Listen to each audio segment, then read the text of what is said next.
Hi అండి. ఈ పంచముఖ ఆంజనేయ స్వామిని చూసారా? ఎక్కడో దర్శనం చేసుకోండి. మాది కోనసీమ జిల్లా అమలాపురం అండి. వెంకటేశ్వర స్వామి గుడి దగ్గర చూపిస్తున్నాను మీకు. ముందుగా పుష్కర్ని చూపిస్తున్నాను చూడండి. ఎంత అద్భుతంగా విష్ణుమూర్తి ఎంత అద్భుతంగా ఉన్నారో. శేషశయన పాన్పు మీద పద్మం కమలం నాభి నుండి పద్మం వస్తే దానిలో బ్రహ్మదేవుడు కూర్చుని ఎంత అద్భుతంగా ఆనందంగా దర్శనం చేసుకుంటారని మీకు అందరికీ చూపిస్తున్నానండి. ఈ సంధ్య వేళలో ఇలా పుష్కరిణి దగ్గర కూర్చుని ఉంటే మన దోషాలన్నీ తగ్గి మనం పిల్లా పాపలతో సుఖంగా ఉంటామని ఎంతో ఆనందంగా మనసంతా ప్రశాంతంగా ఉంటుందండి. ఆయన్ని అలా దర్శిస్తూ కన్నులారా చూస్తూ ఉంటే చాలా చాలా మనసు ప్రశాంతంగా ఆనందంగా పరవశంగా ఎంతో ఆనందంగా ఉంటుందండి. మన మనసంతా పరవశించిపోతుందండి.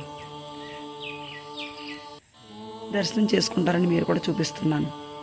ఇక్కడ అందరూ కూడా సంధ్య వేళలు అందరూ వచ్చి కూర్చొని చూస్తూ ఉంటారండి. లోపల షూటింగ్ తీసుకునివ్వరు కాబట్టి బయట నుండి చూపిస్తున్నాను చూడండి. టెంపుల్ ధ్వజస్తంభం చూపిస్తున్నాను చూడండి. ఎంత అందంగా ఉందో చూడండి. శిఖర దర్శనం చూడండి.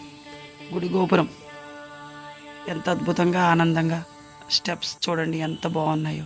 సింహద్వారం ఎంత అందంగా ఉందో. స్వామివారి దర్శనం అయిన తర్వాత అందరూ కూర్చోడానికి వ్యూ చూడండి అందంగా ఎంతో ఆనందంగా ఉంది. మీకు ఈ వీడియో నచ్చితే లైక్ చేయండి, సబ్స్క్రైబ్ చేయండి, షేర్ చేయండి.